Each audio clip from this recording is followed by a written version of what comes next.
عمل تو بہت دور کی بات ہے. اور وہ نقطہ کیا ہے؟ آپ کو بہت گہرائی سے دیکھنا پڑے گا. یہ دنیا کے اندر یہ 250-300 ممالک نے جن کی اپنی آزادی تاریخی طور سے تھی، لیکن جن لوگوں نے کوئی تحریک چلا کے آزادیاں حاصل کی ہیں، انہوں نے کیسے حاصل کی ہیں. میں صرف ایک مثال پیش کرنا چاہتا ہوں. خود اپنے پاکستان کی تحریک پاکستان، جس کا اسلحہ خانہ کوئی ٹینک، توپ، تلوار نہیں تھی، علی گڑھ یونیورسٹی تھی. سبق خود حاصل کیجئے، میرے پاس وقت نہیں ہے. دویم بات، تحریک پاکستان کبھی کامیاب نہیں ہوتی.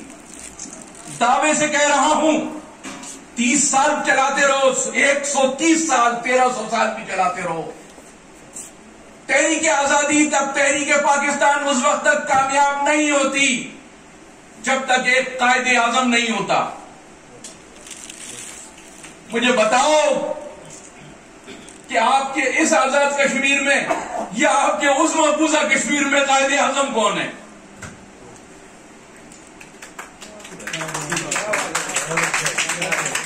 آپ پہلے اپنا قائد اعظم تلاش کیجئے. آپ تو بہت خوش نصیب ہیں کہ آپ کے پیچھے ایک ایٹمی قوت ہے اور ایک پاکستان ہے. اور جو تحریک میرے بزرگ چلا رہے تھے اس میں نہ کوئی ایٹمی قوت تھی، نہ کوئی پاکستان تھا. انہوں نے کیسے چلائی تھی؟ انہوں نے کیسے یہ وطن حاصل کیا تھا؟ خدا را غور کیجئے، محض استعمال نہ ہوئیے. کشمیر کے ساتھ جو معاملہ ہے، میں بہت مختصر بات کر رہا ہوں، میں گھنٹوں اس کے اوپر بات کر سکتا ہوں، لیکن اس ملک پر جو مافیا مسلط ہے، مقتدر ہے، طاقتور ہے، وہ کبھی عقل کی کوئی بات سننے کو تیار نہیں ہے. کشمیر کی کسی ادنا سی کمیٹی میں پاکستان کی اس سوچ کو، پاکستان کے اصل دانشور سوچ کو کبھی کسی نے مدعو تک نہیں کیا ہے. اچھا مدعو نہیں کیا، کبھی پاس بھی نہیں آئے ہیں سوچنے کے لیے. اپنی دانش کے اندر آپ سمجھے ہوئے. میں اس درد کو اس لیے محسوس کرتا ہوں، میرا رشتہ کشمیریوں کے ساتھ بہت مختلف ہے. میرا رشتہ یہ ہے کشمیریوں کے ساتھ کہ جب آپ ادھر کے علم اور غم اور تکالیف کا ذکر کرتے ہیں جو آزاد کشمیر میں لوگ ہیں، اور پھر ان کے وہ عزیز و اقارب جو مقبوضہ کشمیر میں 74 برس سے پھنسے ہوئے ہیں، تو میرا اور ان کا یہ غم جو ہے وہ مشترک ہے کہ یہ سارے لوگ منقسم خاندان ہیں. ان کی سب سے بڑی شناخت منقسم ہے. یہ کشمیری بھی منقسم ہے اور میں بھی منقسم ہوں، اور میں اس درد کو محسوس کرتا ہوں. اور میں ایک بار نہیں 2 بار کا منقسم ہوں. میں 47 کے منقسم خاندان بھی ہیں اور میں سن 1970 کے منقسم خاندان بھی ہیں جو آج بھی بنگلہ دیش کے ریڈ کراس کے کیمپوں میں پاکستانی ہونے کی سزا بھگت رہے ہیں.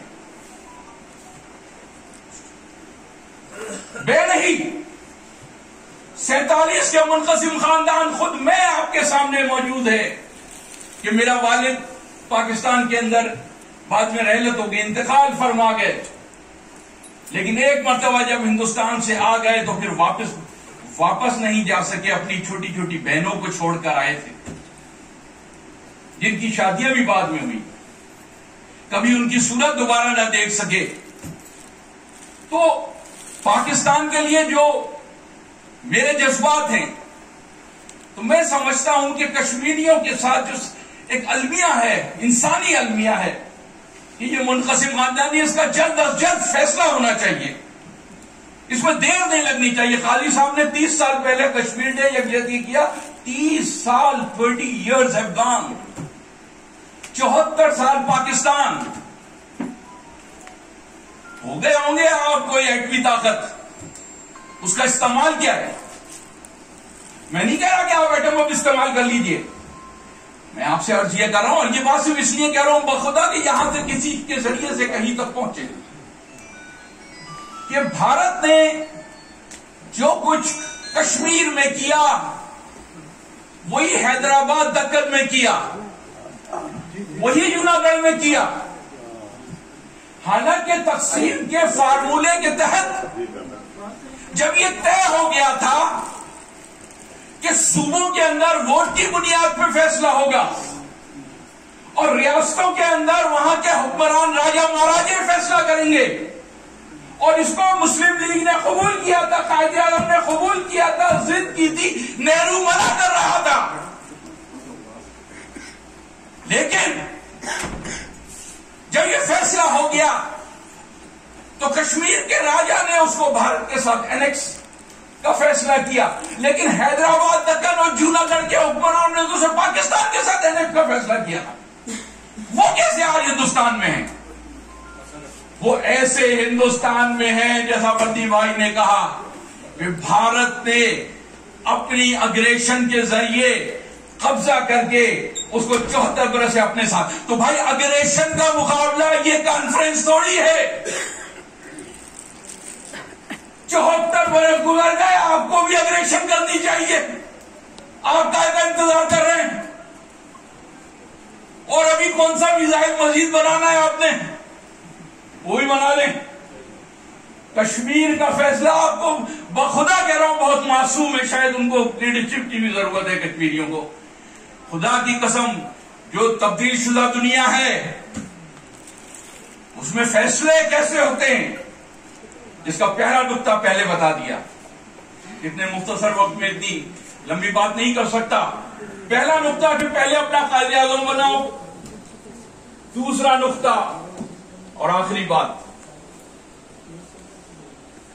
دوسرا نقطہ جس کی بنیاد پہ تحریک پاکستان کامیاب ہوئی اور یہ پاکستان حاصل ہوا، وہی آپ کو اختیار کرنا پڑے گا۔ اسٹڈی کیجئے، خود سمجھ نہیں آتی تو آئیے کسی سے مشورہ کیجئے، کوئی وکیل کر لیجئے، جب کیس سمجھ میں نہیں آتا تو انسان وکیل کرتا ہے۔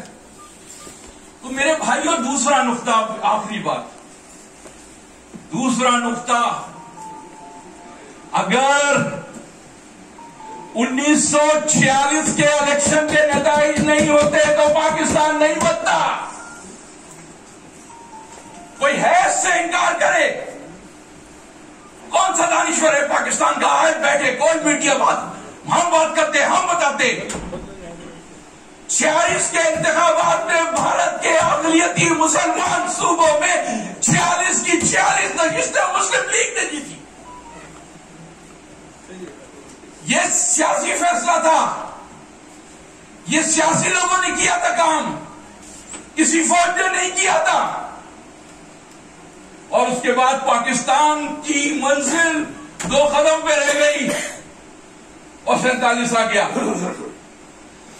آپ کشمیر کے بھائیوں کو سمجھائیے اور بتائیے کہ آپ کو ادھر آزاد کشمیر کی طرف دیکھتے رہو، کسی سے نہیں، جس کشمیر پہ قبضہ ہے وہاں ہم مسلمان اکثریت میں ہیں، کشمیری اکثریت میں ہیں، تو 1946 جیسے انتخابات کا رزلٹ کو کشمیر میں کیوں نہیں آتا؟ اس پہ غور کرو، اس کا مقابلہ کرو، اس کا سیاسی حل تلاش کرو۔ بس صرف 2 چیزیں ہیں کشمیر کی آزادی کے لیے، ایک آپ کو قائد اعظم کی ضرورت ہے، اور دوسرا آپ کو سیاسی طور سے اتحاد کی اور ایک انتخابی نتیجے کی ضرورت ہے۔ اس لیے کہ آج کی دنیا جو ہے نا، یہ توپ تفنگے، میزائل، ایٹم بم، یہ سب نہیں مانتی۔ اس کو جو فیصلہ چاہیے وہ لا کے دو۔